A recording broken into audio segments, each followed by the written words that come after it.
हर हर महादेव दोस्तों। Financial ratio के इस वीडियो में आपको बहुत बहुत स्वागत है। यहाँ पे हम डिस्कस करने वाले हैं वैल्यूएशन रेशियो के बारे में। वैल्यूएशन रेशियो में पहला जो पार्ट है वो है price to sales ratio. Price to sales ratio investor कब यूज़ करते हैं, ट्रेडर्स कब यूज़ करते हैं, और प्राइस टू सेल्स रेशियो के बेसिस पे वो किस तरह की अपनी व्यू बनाते हैं इन्वेस्टमेंट से रिलेटेड, कंपनी को सिलेक्ट करने से रिलेटेड। तो वो सारी चीज़ें आज के वीडियो में हम डिस्कस करने वाले हैं। तो किसी भी कंपनी का वैल्यूएशन डिफाइन करने के पहले, वैल्यू डिसाइड करने के पहले आपको ये रेशियोज कितने इंपॉर्टेंट होते हैं और किस तरह से इसका कैलकुलेशन किया जाता है, वो सारी चीज़ें, और किस तरह से पीयर टू पीयर कंपनीज का कंपैरिजन किया जाना चाहिए, रेशियो कम होना चाहिए, ज़्यादा होना चाहिए, कौन सा प्रीफरेबल होना चाहिए, वो सारी चीज़ें आपको समझ में आएगी वीडियो के एंड में। तो वीडियो के एंड तक बने रहिएगा, और एक छोटे से एग्जांपल के साथ भी आपको एक्सप्लेन करूंगा कि किस तरह से इसे यूज़ किया जाता है जब भी आप किसी कंपनी के बारे में फंडामेंटल एनालिसिस कर रहे हैं और उसका वैल्यूएशन निकालना चाह रहे हैं। तो चलिए वीडियो को स्टार्ट करते हैं। यहाँ पे सबसे पहले मैं आपको बता दूँ 4 टाइप के फाइनेंशियल रेशियो जो कि हर वीडियो में मैंने आपको दिखाया है। Profitability ratio, leverage ratio, valuation ratio and then operating ratio. इसके साथ ही वैल्यूएशन रेशियो का फर्स्ट पार्ट जैसे कि हम डिस्कस कर रहे हैं प्राइस टू सेल्स रेशियो, इसके बाद हम डिस्कस करेंगे price to book value ratio and then price to earning ratio.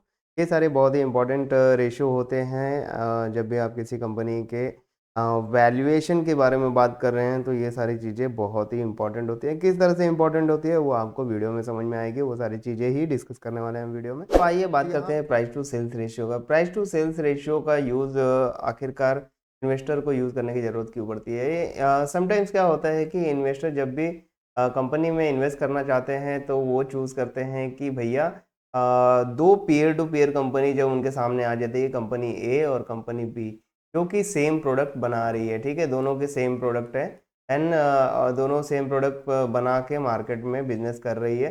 अब उनको चूज़ करना है कि कंपनी ए में जाऊं या कंपनी बी में जाऊं, वो उनके सामने क्वेश्चन मार्क आ जाता है। तो करे तो क्या करें।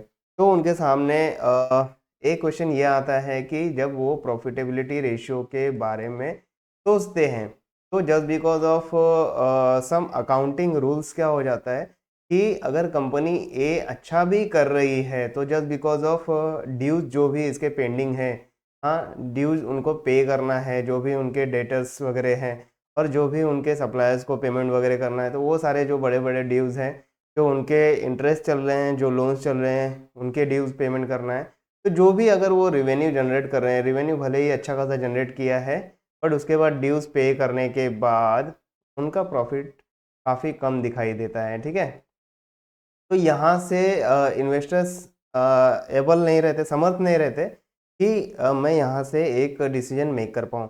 तो बेसिकली क्या होता है कि अगर किसी कंपनी के बारे में अच्छी तरह से जानना है या फिर कंपनी को वैल्यूड प्रॉपर वैल्यू देना है, तो उसका रिवेन्यू देखना पड़ेगा कि कंपनी मार्केट में कैसा परफॉर्म कर रही है, किस तरह के बिजनेस कर रही है, किस तरह से रेवेन्यू जनरेट कर रही है, क्या ये बहुत ही तेज़ी से हाई डिमांडिंग रेवेन्यू जनरेट कर रही है। तो इन सब रीज़न के वजह से जो इन्वेस्टर्स है वो बेसिकली फोकस करते हैं सेल्स के ऊपर कि कंपनी सेल्स कितना कर रही है, सेल कर रही है कितना, प्रोडक्ट के सेल कितने हैं कंपनीज के, ओके। एंड वहीं पे कंपनी बी में अगर रेवेन्यू जनरेट हो रहा है, ठीक है, यहाँ पे रेवेन्यू जनरेट हो रहा है एंड इसके ऊपर ड्यूज वगैरह कम रहेंगे, तो हो सकता है कि यहाँ पे प्रॉफिट ज़्यादा सेव हो जाए एंड यहाँ पे प्रॉफिट मार्जिन भी काफ़ी ज़्यादा बच जाए, ठीक है।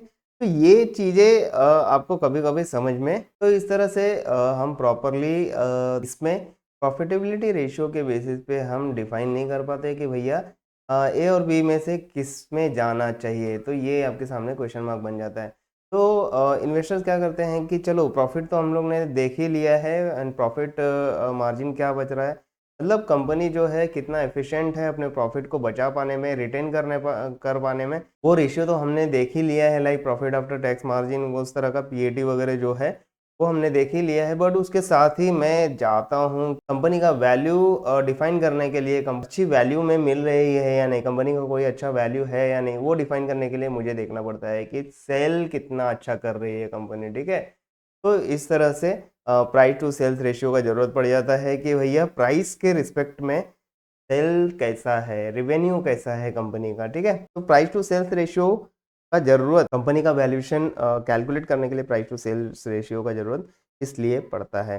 आई थिंक ये फंडा आपका क्लियर हो चुका होगा। अब आइए देखते हैं कि price to sales ratio calculate कैसे करते हैं, इसका फॉर्मूला क्या है। तो यहाँ पे सबसे पहले देखें तो price to sales ratio is nothing but your current share price divided by sales per share. मान लेते हैं किसी कंपनी का मान लेते हैं कि यहाँ पे मैं बोलता हूँ कि कंपनी ए का शेयर प्राइस है 500 रुपीज़, ठीक है। ये कंपनी ए का करंट शेयर प्राइस है, ओके। सेल्स पर शेयर अभी मान लेते हैं कि कंपनी ए का जो सेल्स हुआ है, रेवेन्यू हुआ है, ठीक है, ये फाइनेंशियल स्टेटमेंट से आपको मिल जाता है। ये आपको मान लेते हैं कि 1000 करोड़ का सेल किया है। एंड नंबर ऑफ शेयर्स की अगर बात करें, ठीक है, तो ये 500 करोड़ नंबर ऑफ शेयर्स है कंपनी के। तो सेल्स, ठीक है, सेल्स पर शेयर जो बोला जाता है ना, तो सेल्स जो हुआ है 1000 करोड़ का हुआ है। एंड नंबर ऑफ शेयर्स जो है, इक्विटी शेयर जो है मार्केट में जो सर्कुलेटेड है वो इतना है, तो ये 2 हो गया, ओके। करंट शेयर प्राइस हो गया, ये करंट शेयर प्राइस हो गया 250 रुपीज़, सॉरी 500 रुपीज़, ठीक है। यहाँ पे देखिए 500 रुपीज़ एंड ये सेल्स पर शेयर जो हो गया 2 हो गया, तो इसके बेसिस पे ये 250 हो गया, ठीक है। तो प्राइस टू सेल्स रेशियो 250 हो गया। तो इसका मतलब क्या हो रहा है कि हर 1 रुपए के सेल पर, ठीक है, हर 1 रुपए के सेल पर कंपनी का वैल्यू जो है वो है 250 टाइम्स हायर, ठीक है।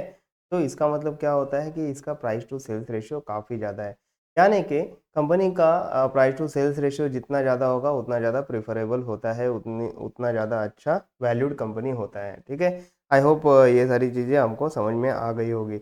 अब सबसे पहले एक क्वेश्चन ये भी आता है माइंड में, अब यहाँ पे सेल्स के साथ साथ प्रॉफिट को भी अगर कंपेयर कर लिया जाए तो बहुत ही बेटर होता है, बहुत ही ज़्यादा आपको फ़ायदेमंद साबित हो सकता है। वो मैं क्यों कह रहा हूँ, क्योंकि हो सकता है कि कंपनी ए ने और कंपनी बी, इस तरह की 2 कंपनीज़ है, ओके।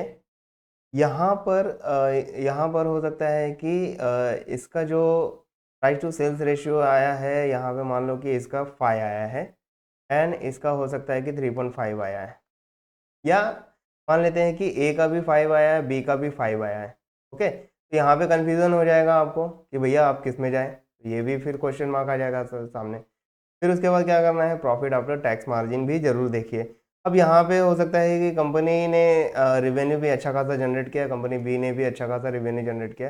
अब प्रॉफिट आफ्टर टैक्स मार्जिन देखिए, यानी कि कंपनी कितना ज़्यादा प्रॉफिट अपने पास रिटेन कर पा रही है। तो मान लेते हैं कि इसका अगर 25% है प्रॉफिट आफ्टर टैक्स मार्जिन, ठीक है, और कंपनी बी का लगभग 35% प्रॉफिट टैक्स मार्जिन है, डेफिनेटली बी विन करता है ए से, तो आपको बी के साथ जाना चाहिए।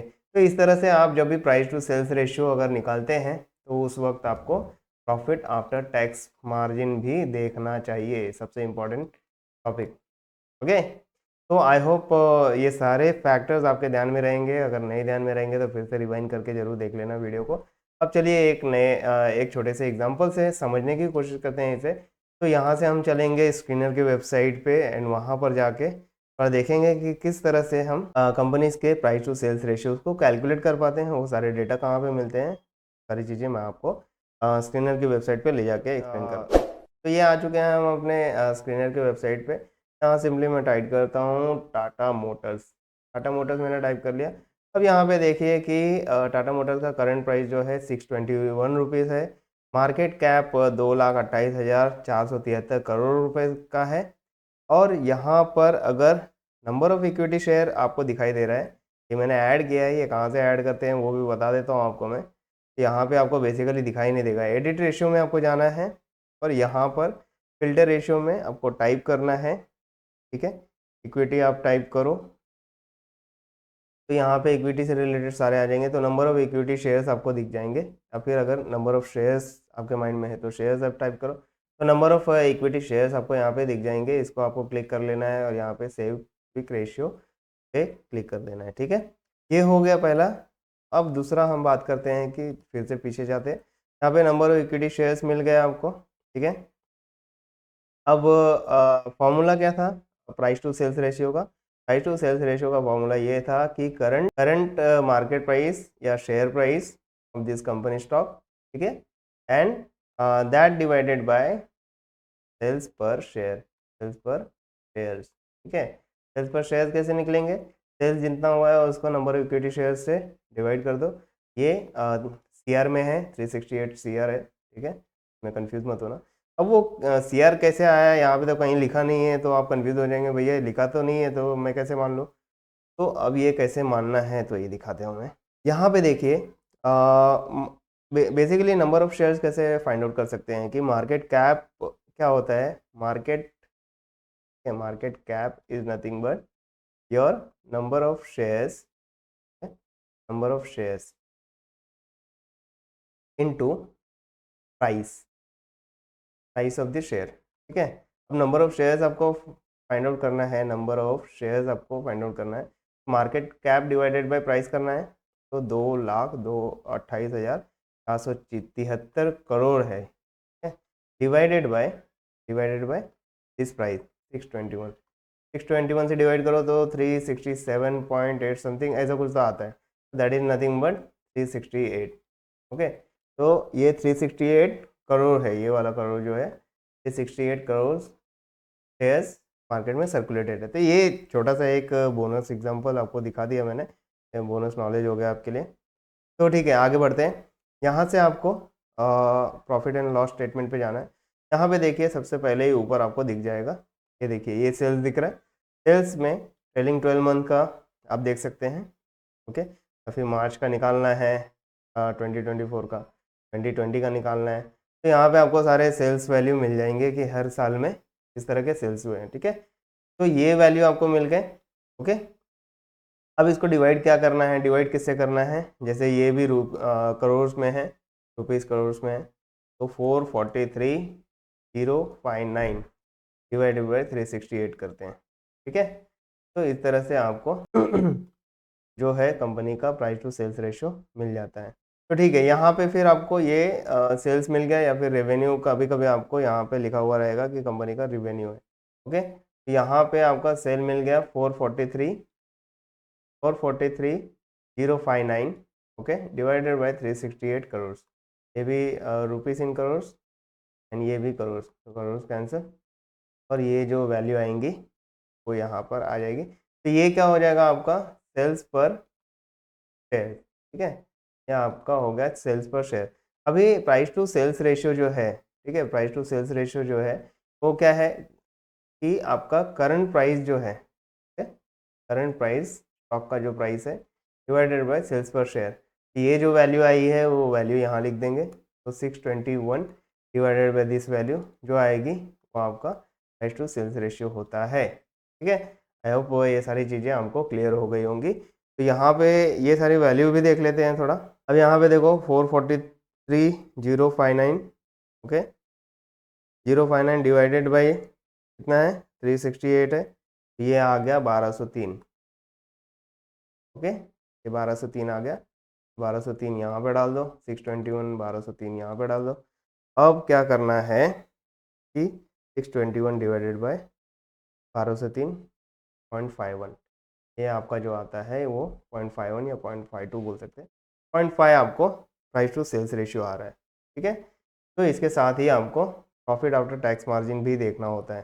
तो जैसे कि ये एक ऑटोमोबाइल कंपनी है, तो जैसे आप इसका अगर कंपेयर करने जा रहे हैं किसी और भी 4 व्हीलर कंपनी से या ऑटोमोबाइल कंपनी से, तो आपको उसका भी प्रॉफिट आफ्टर टैक्स मार्जिन देखना है and price to sales ratio देखना है। तो बेसिकली ये कैलकुलेशन कैसे करना है प्राइस टू सेल्स रेशियो का वो मैंने बता दिया। अब यहाँ पे अगर डायरेक्ट ऐड करना है तो कैसे करना है वो भी बता देता हूँ। Price to sales ratio, price to sales ratio मैंने सेलेक्ट किया, ये ऐड कर दिया, ठीक है। तो प्राइस टू सेल्स रेशियो देखिए 0.52 आया, जो मैंने कैलकुलेट करके दिखाया आपको वही ये वैल्यू आ रहा है, ठीक है। 0.52 का प्राइस टू सेल्स रेशियो आ गया, okay. And profit after tax margin भी ऐड कर लेते हैं सो दैट मैं यहाँ पे तुरंत ही कैलकुलेट कर पाऊँगा। तो यहाँ पे आपको ऐसे देखना है प्राइस टू सेल्स रेशियो क्या है एंड प्रॉफिट आफ्टर टैक्स, तो यहाँ पे प्रॉफिट आफ्टर टैक्स डायरेक्ट दिख रहा है, और प्रॉफिट आफ्टर टैक्स मार्जिन आपको निकालना है, तो वो प्रॉफिट आफ्टर टैक्स मार्जिन आप निकाल सकते हैं कैलकुलेट करके। आप पिछले वीडियोज़ में जाइए, वहाँ पे उसको रिवाइंड करके देखिए प्रॉफिट आफ्टर टैक्स मार्जिन कैसे निकालना है। तो प्रॉफिट आफ्टर टैक्स मार्जिन आपने निकाल लिया और आपको ये भी वैल्यू मिल गए कि भैया मेरा प्राइस टू सेल्स रेशियो क्या है, ठीक है। अगर अगर मान लेते हैं कि टाटा मोटर का प्राइस टू सेल्स रेशियो 0.52 है, ठीक है, और दूसरी किसी कंपनी के बारे में मान लेते हैं कि इसकी पीयर टू पीयर कंपनी अगर मैं कंसिडर करता हूँ कि यहाँ पे पीएस पे क्लिक करने के बाद अशोक लेलैंड है, ओलेक्ट्रा है, पोस्ट मोटर है, ठीक है, एसएमएल, इसूजू है। तो इसमें से मैं किसी को भी एक रैंडम सिलेक्ट करता हूँ, लाइक अशोक लेलैंड को सिलेक्ट करता हूँ। यहाँ पे अशोक लेलैंड ओपन हो गया। यहाँ पे इसका प्राइस टू सेल्स रेशियो इतना है, ठीक है। और प्रॉफिट आफ्टर टैक्स देखिए 2790 करोड़ का है। तो यहाँ प्रॉफिट आफ्टर टैक्स जो है 31,834 करोड़ का है, ठीक है। तो ये प्रॉफिट आफ्टर टैक्स है, but profit after tax margin मतलब कितना मार्जिन बचा पा रही है, जो भी प्रॉफिट जनरेट किया है ना, तो आफ्टर टैक्स प्रॉफिट कितना बचा पा रही है, कितना प्रॉफिट अपने पास रख पा रही है। ऐसा तो नहीं है कि बहुत सारे ड्यूज है, सब पे करते करते करते करते उनके ऊपर प्रॉफिट ना के बराबर बच रहा है। ऐसी तो कंपनीज नहीं है। जब भी आप पेनी स्टॉक में जाते हैं तो इस तरह की सिचुएशन आपके सामने आती है, ठीक है। तो उस वक्त आपको इन सारे फैक्टर्स के बारे में ध्यान देना होता है। तो इस तरह से हम एनालाइज करते हैं कि प्राइस टू सेल्स रेशियो भले ही कम है इसका, but profit after tax margin काफ़ी अच्छा है, ठीक है। तो यहाँ पर हो सकता है कि आप टाटा मोटर्स के साथ जा सकते हैं, बट कभी कभी क्या होता है कि आपका प्राइस टू सेल्स रेशियो ज़्यादा होता है, but profit after tax margin कम होता है, ठीक है।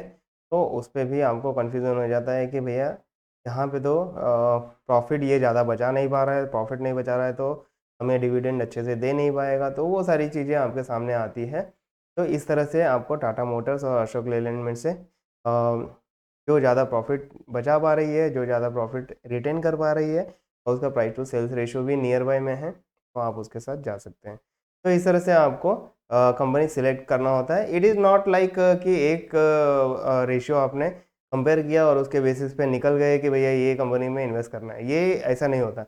वैल्यूएशन निकालिए, प्रॉफिटेबिलिटी निकालिए, ऑपरेटिंग रेशियो निकालिए, लेवरेज रेशियो निकालिए। तो इससे क्या होता है कि हर एक पहलू को आप देखते हैं कि कितनी एफिशिएंट कंपनी है प्रॉफिट जनरेशन में, प्रॉफिट रिटेनिंग में, किस तरह की एफिशिएंसी है कंपनी के operation point of view, leverage point of view किस तरह की कंपनी है, ठीक है।